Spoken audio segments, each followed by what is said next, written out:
પાટણ શહેરમાં જેબીની સામે નારી હોસ્પિટલની પાછળ આવેલી ઇન્દ્રપુરી સોસાયટીમાં થયેલા દબાણને લઈને કરવામાં આવેલી ફરિયાદ બાદ નગરપાલિકા તંત્ર દ્વારા દબાણ હટાવવાની કામગીરી હાથ ધરવામાં આવી હતી। ફરિયાદી મેહુલભાઈ રમેશભાઈ પરમાર દ્વારા આ અંગે રજૂઆતો અને અરજીઓ કરવામાં આવી હોવાનું જાણવા મળે છે। ફરિયાદને પગલે નગરપાલિકા ચીફ ઓફિસર જાતે સ્થળ પર રૂબરૂ પહોંચી દબાણ હટાવવાની કામગીરી કરાવી હતી। જો કે ફરિયાદીનો આક્ષેપ છે કે જે દબાણ અંગે ફરિયાદ કરવામાં આવી હતી તે અંગે સંતોષકારક અને સંપૂર્ણ કામગીરી કરવામાં આવી નથી। ફરિયાદી દ્વારા એવો પણ આક્ષેપ કરવામાં આવ્યો છે કે સામે પક્ષના વ્યક્તિ પાટણ કોર્ટના સ્ટેનોગ્રાફર તરીકે ફરજ બજાવતા હોવાથી તેમની ઓળખાણના કારણે દબાણ હટાવવાની કામગીરીમાં ઢીલાસ રાખવામાં આવી હોવાની શંકા ઊભી થઈ છે।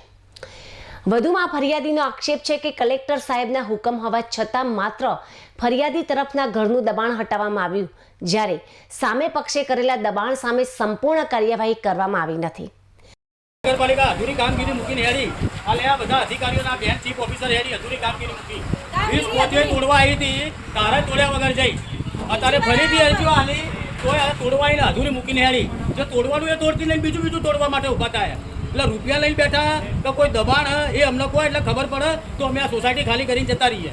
આવા ઉચ્ચ અધિકારીઓમાં રહેતા હોય જે જજ સાહેબની બીક આગળતા હોય એવા માણસોથી અમે અહીંથી ખાલી કરીને જતા રહીએ। આજે કામગીરી કરવાની એ કરતા નહીં અને બીજું તોડવા માટે ઉભા થયા। આ રસ્તો તોડી નાખ્યો કામ વગરનો, આ પિલ્લરો તોડવાના હતા એ તો તોડ્યા જ નહીં। બતાવો કેમેરામાં ખબર પડે એમને આ ખૂણો તોડીને આલ્યો એમને કટકો, એ ખૂણો આખો તોડવાનો નહીં। આ આખી દિવાલ જાય, આ બાજુ 2.5 મીટર જાય, પાછળ 1.5 મીટર જાય, 29 વાર વધારાનું 29 વાર વધારાનું એ હું હાઈકોર્ટમાં જઈએ નકર હાથમાં વિલોપન કરીને તોડાય। આ સમગ્ર મામલે હવે સવાલ એ ઉઠી રહ્યો છે કે જો કલેક્ટરનો હુકમ હતો તો દબાણ હટાવવાની કામગીરી બંને પક્ષે સમાન ધોરણે કેમ કરવામાં આવી નહીં? શું ખરેખર કોઈ ઓળખાણના કારણે કામગીરી અધૂરી રાખવામાં આવી છે? ફરિયાદી દ્વારા સમગ્ર મામલે ઉચ્ચ અધિકારીઓ સમક્ષ ફરી રજૂઆત કરી કલેક્ટરના હુકમનો સંપૂર્ણ અમલ કરાવી બંને પક્ષના દબાણ અંગે નિષ્પક્ષ કાર્યવાહી કરવાની માંગ કરવામાં આવી છે। હવે જોવાનું એ રહેશે કે પાટણ નગરપાલિકા તંત્ર આ મામલે શું કાર્યવાહી કરે છે અને ફરિયાદી દ્વારા કરવામાં આવેલા આક્ષેપોની તપાસ કરવામાં આવે છે કે નહીં। કાર્યવાહીમાં ચીફ ઓફિસર આજે સ્ટાફ સાથે દબાણ દૂર કરવા આવ્યા હતા અને દબાણ દૂર કરવાની જગ્યાએ જેટલું તોડવાનું હતું એ તોડ્યું નહીં, અધૂરી કામગીરી કરી। જે નહોતું તોડવાનું એ તોડી નાખ્યું। હવે કે આ તોડી નાખો તો મને નોટિસ આલો, હું હટાવી દઈએ। મારું જો નડતું હોય તો મને તમે લેખિતમાં નોટિસ આલો, હું આજે જ દૂર કરી દઉં।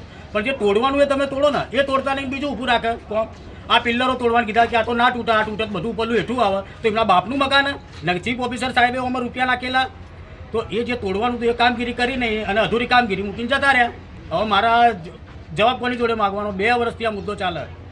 20 પોચના દિવસે જેસીબી લઈને સ્ટાફ સાથે દબાણ દૂર કરવા આવ્યા હતા, એ દિવસે આ રીતે જ પાછા જતા રહેતા। આજે કામગીરી કરી 2%, 27 વારમાંથી 2% દબાણ દૂર કરી ચીફ ઓફિસર જતા રહ્યા સ્ટાફ સાથે પાછા। હવે મારા ન્યાય માટે કયો જવું એ કેવું, હું હાઈકોર્ટમાં જવાનું। આગળની કાર્યવાહી શું? આગળ મારે હાઈકોર્ટમાં જ જવું, આગળ મારે હાઈકોર્ટમાં કહેવું છે। જો મારું નડતું છે તો તમે મારું તોડી નાખજો, પણ મને તમે ઇનકેસ નોટિસ તો આપો।